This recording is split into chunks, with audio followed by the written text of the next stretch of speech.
Welcome to Dad's class. Welcome to the podcast where I, Devin Pierce, bring you the tools of my toolbox. So whether you're a parent, going to be one, or just adulting, it is my goal to help make you better equipped for the great adventure of life. Welcome to Dad's class. We are live over at mixer.com/Dad's class. No spaces, no punctuation in that. It is May 20th. Nope. It is May 5th, 2020. And by the way, guys, we are trying to go live every Wednesday around 5 p.m. Fingers crossed. I hope I didn't just jinx myself on that. But that is our current schedule. We've been pretty consistent in the last few weeks, so the show's been recorded live at being on around 5 p.m. So we're going to rock it. We're going to keep with the flow. How are you folks doing? I hope the past week or so, you guys have been getting up to something, keeping yourselves entertained, keeping yourselves busy. We managed to get some of the yard's honey-do list items taken care of in the last 4 days or so. Now that the snow is gone, again, the other day we had this snow come in overnight, and my daughter was like, "But it's springtime." And the fiance and I are both just like, "In Alberta, honey. This is Alberta." So we opened up the door to all the snow. And we laughed. She didn't think it was really all that funny, nor did she find that that was a good enough answer, but we thought it was hilarious. She's in kindergarten, the middle one there, and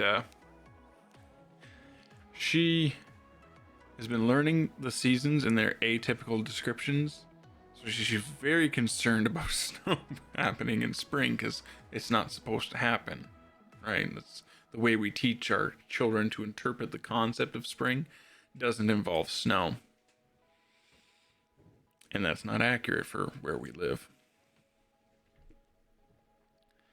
Otherwise, my kids have been doing really great with their schoolwork. My spouse is an amazing homeschooler. She managed to help the kids earn a 4-day weekend by getting a little bit of a push on them to get their stuff done early last week. So that's pretty cool. I'm pretty proud of all of them all around for that. That's great stuff. Now, since last class on the podcast, we had, last week's episode where we had a couple of my friends came on the show and talked to us all about the process of IUI. One of the methods of artificial insemination. They both have gone through the process, so we talked about their two experiences and the differences in costs and a couple other things that came up there. So again, Ashley and Rayanne, thank you guys for coming on the show and talking about that. Yesterday being Tuesday, we had a Top 5 Tuesday featuring 5 at-home habits that people commonly want to change, and we talked about some simple starting points to go about changing those things. Hopefully that'll help somebody out. With that episode, whoa, my voice went weird there. Sounded it anyways. With that episode, I specifically mentioned to you guys that I have been going live on Twitch again with the video game streaming, and that I will be doing so both this week and next for Friday and Saturday nights starting at 7 p.m. Mountain Time. That's a great way to get in touch with me, guys. If you have questions of any kind, whether it's about the Dad's Class podcast, the YouTube side of it, or the family vlog channel, any of the little projects that I've mentioned that I do or have and whatnot, that's a great place to come get some one-on-one time with me and just throw your questions in chat. And then also here on the Mixer podcast, we're looking to do the Jackbox party, which I've mentioned in the last couple of episodes. So you guys are going to come in, pop into the chat on Mixer. You're going to can take turns as we fill up the game rooms on Jackbox. You guys can interact with everybody who's in the chat. We still don't have a date set working on that. However, it will be in May. I have decided it is going to be in the month of May. It's locked into that because June is going to be a stupid crazy month in my house. I can tell already. I don't want it to be as crazy as I think it's going to be, but not much you can do about it.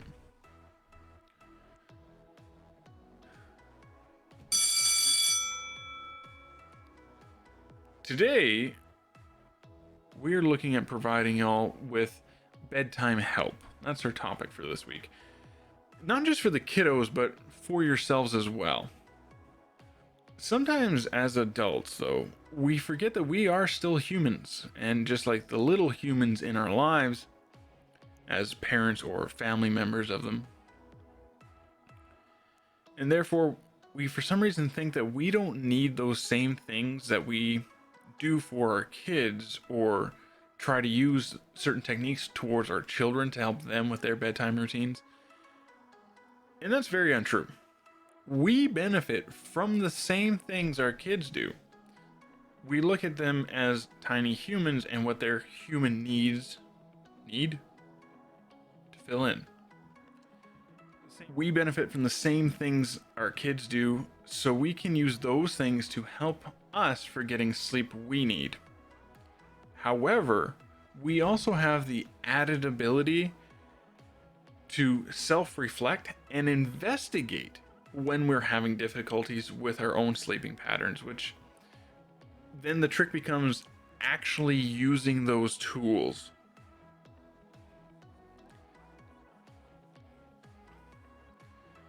Just to clear the air on it, sleeping problems are extremely common. Some studies vary from 30 to 50% of adults reporting some sort of issue with their sleeping, and it just depends on the age ranges as well. Interestingly enough, adult men under the age of 65 are the group where we see the least amount of reported sleeping problems from most studies that I've seen quoting. Now, insomnia is defined as a habitual sleeplessness or an inability to sleep, and is commonly applies with a broad stroke to all sleeping problems. Whether it's trying to get to sleep, not getting enough sleep, broken up sleep, waking up too soon, feeling like your sleep wasn't good enough when you do wake up. But for myself, I've always associated that term for when you have need of medical or over-the-counter assistance with your sleep problems. You know, to me, there's a scale there: sleeplessness to insomnia, and you hit that benchmark when you need outside help. But for a lot of our problems in sleeping, we can change things about our environment to help us sleep better or help us get to sleep. And we'll touch on some of those as we go on. I myself have experienced periodic moments of crap sleeps. Sometimes it's been, a single night, or which is definitely a single night's bad sleep is the most common one for myself. But I've had times in my life where it's been a week or more of me not getting enough sleep, or me not having good quality sleep. And sleeplessness sucks. So, I think I'm going to start off with the common causes of sleeplessness, then go on to possible solutions or suggestions for you guys, in the form of a rapid fire do's and don'ts list. Then we're going to look at specifically dealing with bedtime problems for children, as well as trying to get them to stay in bed. For our home, the youngest member of our household has been the most difficult to establish a good bedtime set of habits. And as such, I'm looking forward to getting a bit of a refresher out of this episode, which I totally did. I wrote this in the future tense, writing the show notes, But realistically, this should have been a past tense of hopefulness, I guess. Whatever. As an adult. But these will also apply to children.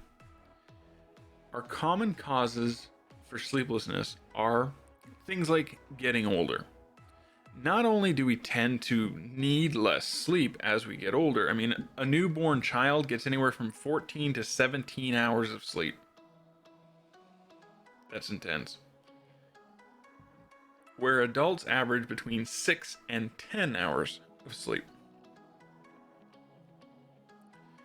It's also really common to see the quality of our sleep decrease as we get older, which can be the result of other things such as medical issues, or even just getting in a habit of taking naps when you have nothing else to do in the middle of the day.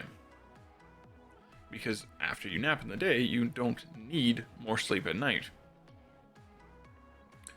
But it's just quite common for even healthy older people to just not need as much sleep.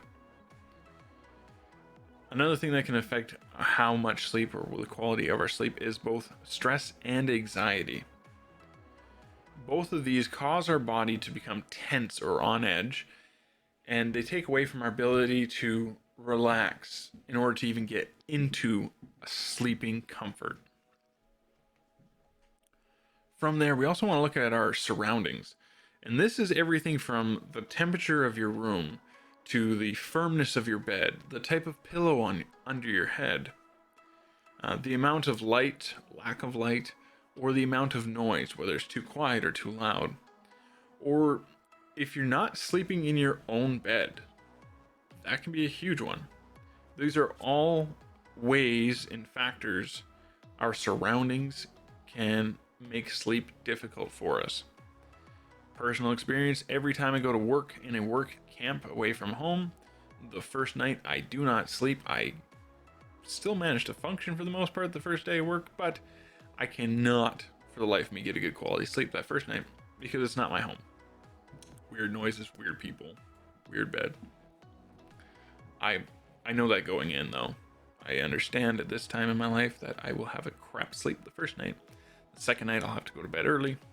Not that you should, but I'll just be really tired and I won't feel like doing anything. And then continue on as it were. I've learned this about myself. Bereavement or trauma, which in their own respects can cause both stress and anxiety when you're dealing with such things, regardless of the type of trauma or who you've lost. These are existential influences over us that can impact us with things such as upsetting memories or even nightmares to either prevent us from getting to sleep or waking us up once we are asleep. The second to last one here is the disruption of routine. And this is literally anything that requires you to adjust the time you are going to bed or getting up from bed. That's pretty broad stroke, that one. And this is a big one for children. Many young children, we've talked about it in the past with my oldest boy, if I get him up more than 7 minutes off of schedule, he has a crap attitude the rest of the day. There is a definitive 7-minute window, which has gotten a little bit more lackadaisical with him being homeschooled, I will say, and he has adjusted with his own reactive behaviors better as well, which has been nice. Lastly, the big boy, medical reasons. There are many things that may not be related to age or stress or anxiety, but rather medical issues, both known and unknown, could be impacting our sleep. Personally, I think like 5 people now, and like 5 people over the last year, I think, maybe 2 years, that have been diagnosed with sleep apnea. And with help of their doctors and sleep apnea machine thing, it's been night and day, with help from the doctors, you know. I was talking to a buddy of mine, old employer, at the start of the year here. He and his wife had both been diagnosed with sleep apnea. And they put him on the machine, and he sleeps less, but he's getting a better sleep now. And same thing with a friend of my parents. Before I guess I'm going to dig into this one a little bit, but before so, if you have concerns about your sleep, talk to your family doctor. Now, some examples of medical issues that might be influencing your sleep. For the ladies, it is common for sleeplessness to occur around the menopausal stage in life, remaining with them post-menopause. If you're pregnant, you probably aren't sleeping at all. And if you are, congratulations. Many women, especially in the later trimester of pregnancy, have difficulty getting a full night's sleep because of the tiny human growing inside them, crushing their bladder, making them have to pee all night.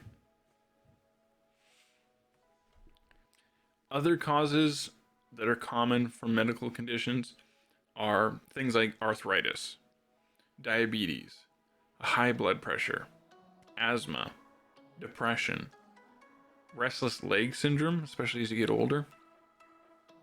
Also, in the same branch as the asthma, allergies, anything that could be restricting or causing discomforts for your respiratory system will affect your sleeping mechanisms. Because if you aren't getting enough oxygen, your body panics. We're gonna die. Even if you're not.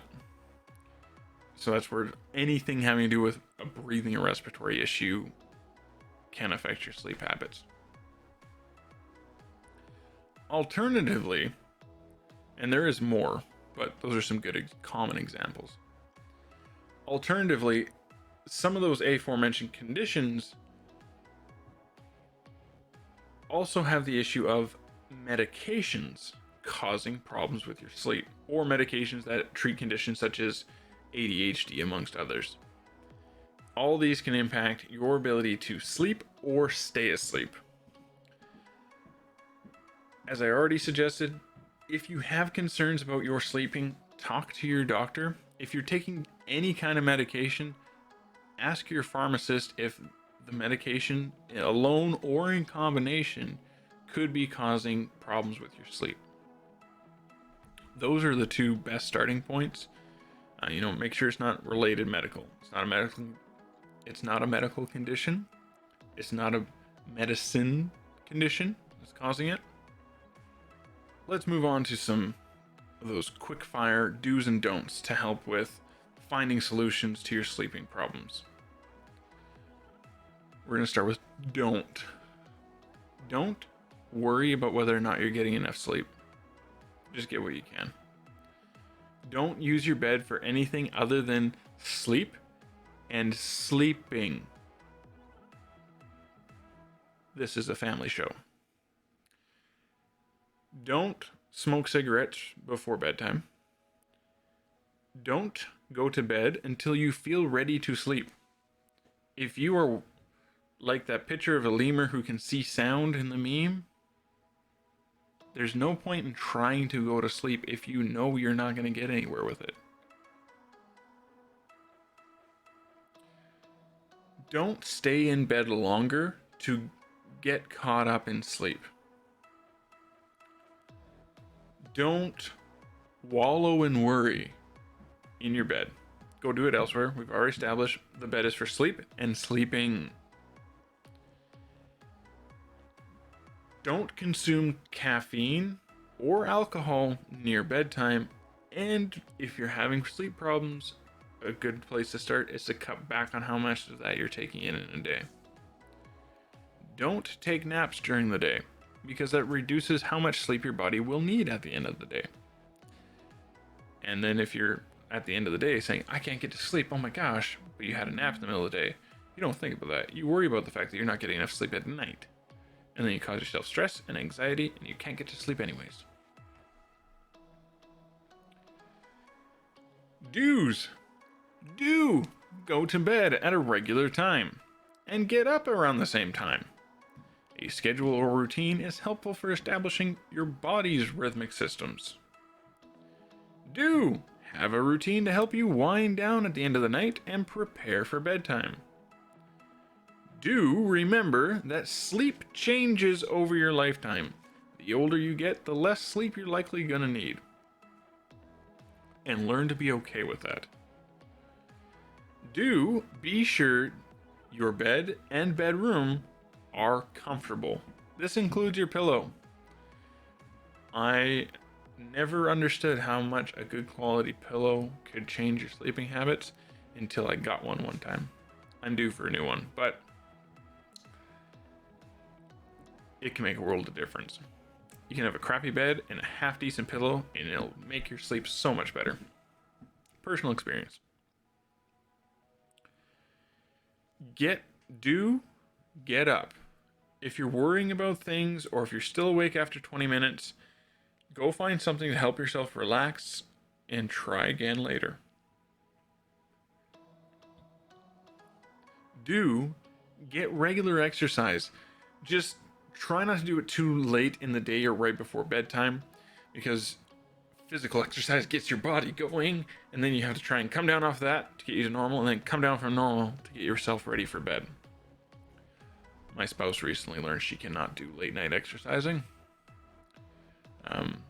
She was trying a different routine to try and get regular exercises in at the end of the day instead of the morning time, and she can't sleep.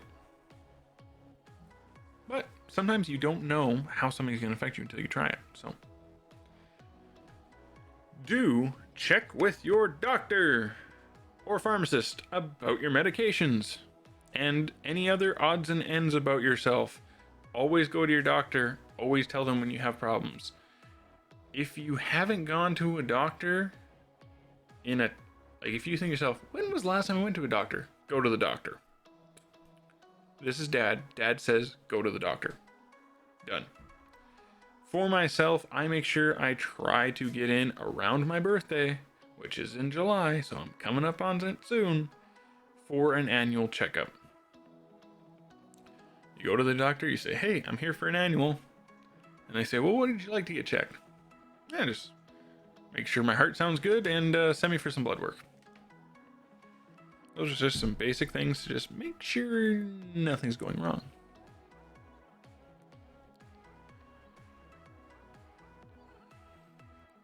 At the start of today's episode, I mentioned how we as adults forget that tips for kids can help us too. The opposite is the same. All those do's and don'ts we just went through can apply to your kids too. Along those same lines, our oldest, who takes medication for his ADHD, had to start taking melatonin as supplements to help him get to sleep. This is a common side effect of the medications he's on. Which, furthermore, if your kids are on medication of any kind, ask them about their sleep. It took us a while to learn our son was having problems because he never mentioned it to us. We just happened to ask, and he was like, I usually stare at the ceiling for a couple hours. What? Yeah, I don't really get to bed anytime soon. And we, looked into it. Oh yeah, sure. It is what it is. We have a solution now. You can't fix the past, but you can improve the future. So, along those lines, if you are looking to improve the comfortability of your room or your child's room, or maybe you just like things that smell pretty, I'm going to throw in here a totally not sponsored plug for my fiance's business. She sells Scentsy products. They have literally everything from laundry products to cleaners for your pets, waxes and warmers, diffusers and oils, and so much more. They have stuffed animals for kids that you can get that have different scents in them. And as an added bonus, you can get anything on her website directly shipped to you if you live in Canada, United States. She's authorized for shipping to both all of North America.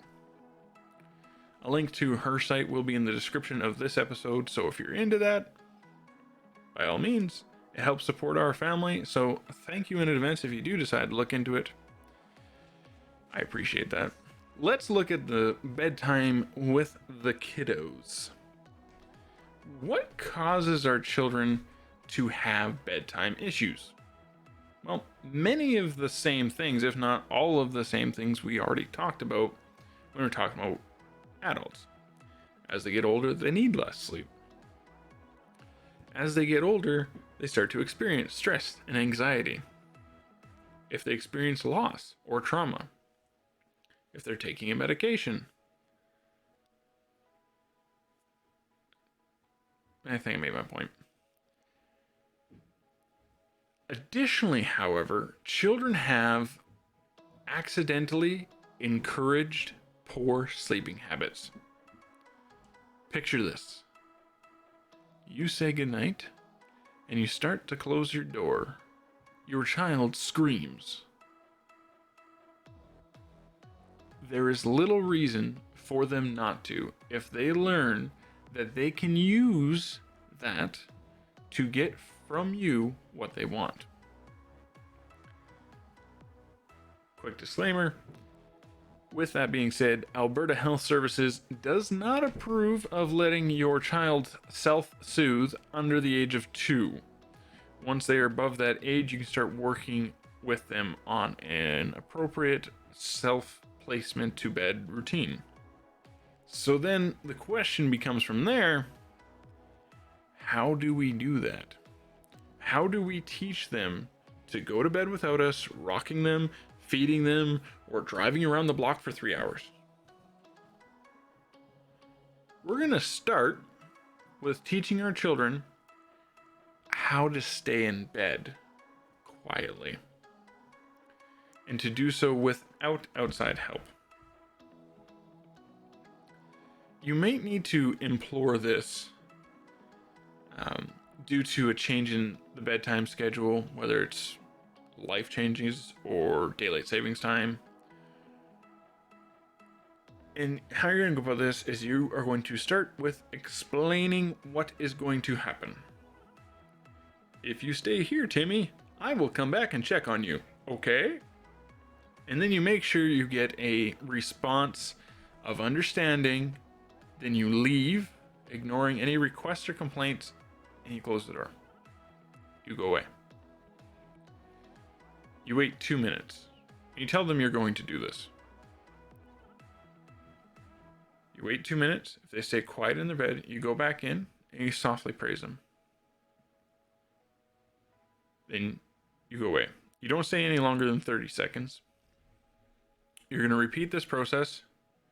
So you put them to bed. I'm going to be back and check on you, okay? But you have to stay in your bed quietly. You leave.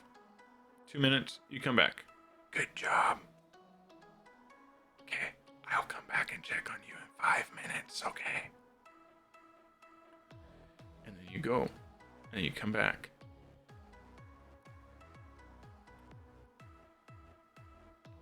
Two minutes, 5 minutes, and you keep gradually increasing this. It may take up to 5 times in a single night before they fall asleep.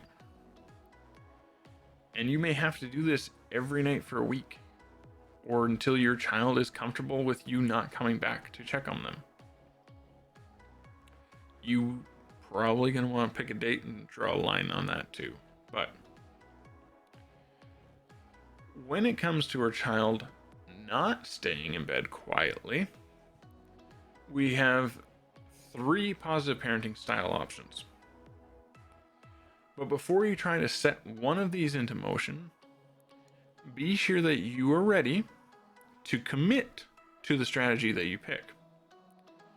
And make sure that you are going to be able to consistently provide that to your children for at least 2 weeks, I would say.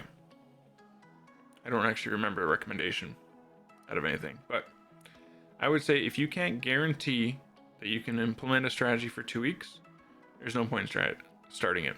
If you have to reschedule something or change something in your routine to make sure you can do it, then do it. let's get started with the gradual approach, as it expands on what we've already talked about. And this one is great for children who have a decent enough understanding that you can communicate with them, and perhaps for children that you've just moved into their own room, and perhaps maybe you're more the one that's losing sleep over it than they are. Side note to this, when we moved our youngest to share bedroom with his brother, my spouse and I, at her request, reorganized our entire bedroom to kind of reset our room to help make the transition easier for her, not having the proximity of the youngest in our bedroom. So there's a little tip there for you. But yes, the gradual approach. So you explained what's going to happen, but as soon as you close the door, your child cries. Don't respond right away. Give them a chance to settle themselves down. Give yourself that same 2-minute wait time. Then go back, check on them, reassure them by patting them. Don't get into bed with them. With this method, we can extend how long we stay from 30 seconds to up to a minute. You were not there to coach them through stopping crying. You were just there to let them know that they are safe. After that minute, you are still going to leave, whether they are crying or not. As before, you extend the amount of time between check-ins by about 2 minutes a time, and you make sure you have a watch with you, or a timer, or a clock, to help you stay within those time limits. Okay, I have to check them in 3 minutes. It's this time. I will go in 3 minutes. I will check on. I can only be here for a minute. It is this time. And you want to. This is for you. It helps their brain deal with the situation. These are scientifically produced numbers by somebody, not me. But you need to stick to that schedule. Experts will also recommend, for any approach, that you establish a sleeping journal.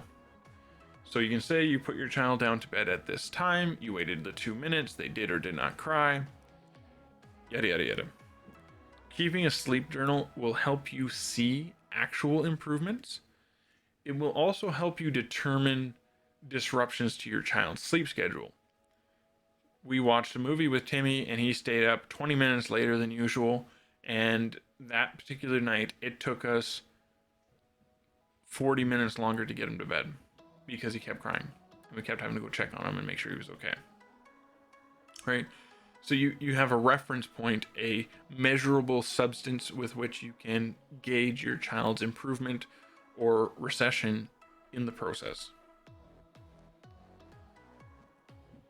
Then there's what they call the direct approach, or more commonly the self-soothing, only it's a little bit more planning. It's more of a structure to it, in my opinion, because you are specifically using the parenting technique of planned ignoring. You are telling yourself, I'm going to ignore it, and you're going to do so. Once you put your child to bed in this situation, they've established that they know how to stay there quietly. Maybe they haven't. Well, you've done the getting them into bed. Okay, good night, I love you. Your explanation now. And once you put them into bed, you're going to start with your expectations, as well as any rewards that are going to occur if they stay in bed throughout the night. Once you get up in the morning, Timmy, this is what's going to happen. But you have to stay in your bed all night, go to sleep quietly. And in that explanation, you tell them, I am not coming back to check on you. No matter how much you cry out for me, no matter what screaming you do, how much noise comes out of this room, I am not coming back here. You are going to bed. And if they come out of the room, you simply return them to it. Again, you make sure that they understand that you are not to leave this room. You are to go to bed. I am not coming back here no matter how much you scream at me. Good night. You close the door and you leave. The first time your child does this, or the first time you do this with your child, they may cry for several hours even. Going to your child after saying, "I won't be coming back here," will make things worse. Even if they keep escalating how much crying and screaming they're doing, at any point after you said you wouldn't go back, if you do go back in there, that child is going to learn, oh, well, if I just scream louder, they come quicker. And they'll start the escalation part of that sooner. Now, for some of you as parents, that's gonna tug on your heartstrings. It's gonna hurt. Remind yourself that they are safe and that this is teaching them a valuable life skill. If just listening to this approach makes you kind of go, then start with a gradual approach. If you feel like your child's milking that approach, then come to this one. But pick an approach, stick to it for 2 weeks. No flippity floppity, no skipping it one day, doing it the next day. You pick an approach and you go for it for 2 weeks. See how it goes. See it out. See how it goes. It is still recommended, even with the direct approach, that you keep a sleep journal to track how your child is doing with their adjustments to their sleep schedule. The third approach is more so for toddlers who are still like in the day bed. They haven't transitioned to a full bed yet. And in this one, the gentle approach, you put the child into their bed, and then you either are on an adjacent bed or in a chair in the room, and you ignore the child through planned ignoring again, and you pretend to sleep. You leave the child when they have gone to sleep, and if they wake up, you go back with them and you do it again. You sit in your chair, you put them to bed, you sit in your chair, you lay on the bed, you pretend to sleep, you ignore them till they go to sleep, and you move on. If you have the chair, not so much the bed, but if you have a chair, you can also gradually each night move the chair closer and closer until it is to the door, until it is out of the room. Once your child doesn't need that proximity of you for comfort, you can move forward with one of the other strategies if there's still issues or if issues come up later. The last two methods already kind of mentioned with children who get out of bed, to simply return them to bed and close the door.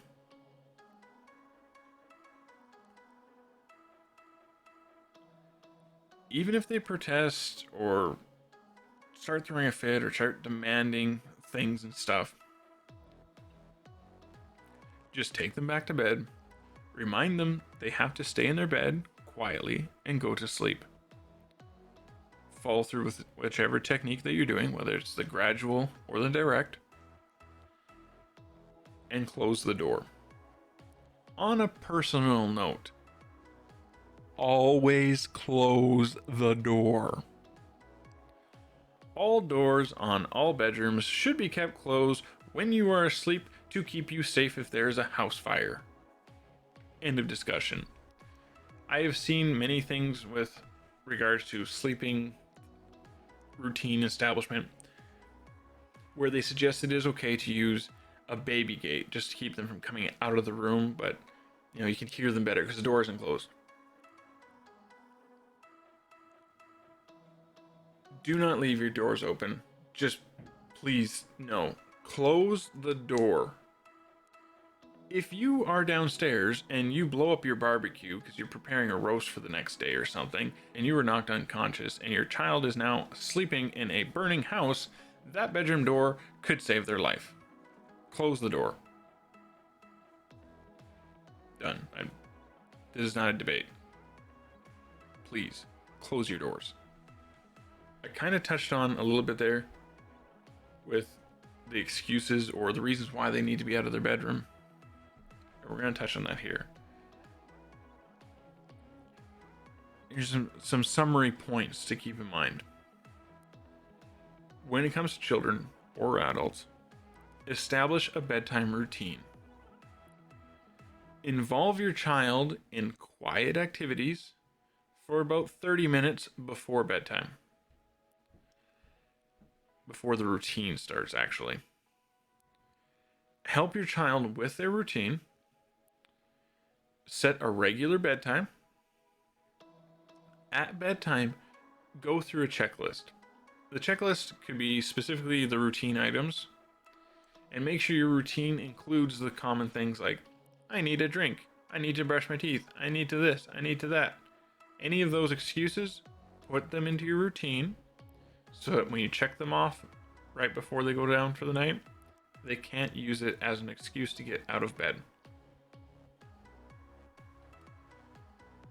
Say goodnight, leave the room, close the door. In the morning, praise your child for a successful night's sleep. That praise can be something like a sticker chart. By the way, if they need to help visualize their goals and personal growth, and with any routine behavior charts, quick reminder, you should only be working on one behavior at a time, and you want to put it where that behavior is most likely to be achieved. So in the case of a bedtime routine, it would make more sense to have a bedtime sticker chart near their bed or their room. That'll be child dependent. If you catch your child playing with the chart, then it's in a bad spot. It is nice to be able to say, put it by their bed, and they can look at it for encouragement as they try to fall asleep. But it can also be a way to antagonize them into not wanting to be in bed because they want to look at their stickers or play with their stickers. So perhaps outside of their bedroom door would be a better one for that spot. Now, onto the question of the week. This week I actually don't have a question for you guys. I want you guys to tell me a story. Reach out to me and tell me about your adventures in bedtime routines. You know, something weird that your kids have done, strange things. My daughter likes to sit cross-legged, then fold herself forward and go to sleep like that. My toddler likes to come out of his bedroom from the top floor of our house and come all the way down to the basement studio and be like, snack, from around this corner behind me. It's cute, but just take them back to bed. Also, throw in there your guys' children's favorite bedtime story. I'm curious to see what different kids have enjoyed. As with every episode, guys, I look forward to hearing your feedback. So please rate the show on whatever podcast app you're listening to. Leave a review there if it's possible. Come on over to the YouTube channel and down below the bridge where all the trolls live in the comment section, leave me a little love there. Be sure to follow the show on Twitter at Dad's Class. On our Facebook page, it's facebook.com/Dad's Class. You'll also find links to both our website and merch shop in the description below. A little heads up on the merch shop. I know that particular company is having some issues with shipping due to everything that's going on currently. So it will take a bit longer to get some of your items. As always, I'm going to remind you that we are doing our Extra Life fundraising event. This is our second year in a row, and I really appreciate any help you guys can give in us reaching our goal. Links for that in the description of this episode as well. If you'd like to get in touch with me personally, you can contact me at crownesso@gmail.com. crownesso@gmail.com. You can also find me with that as my @name on Twitter, TikTok, and Twitch. If you guys found this class informative, share it with your friends, see what they have to say about it. And until next time, be sure to review these suggested lessons and educate yourself with another Dad's Class. Thanks for listening, everybody.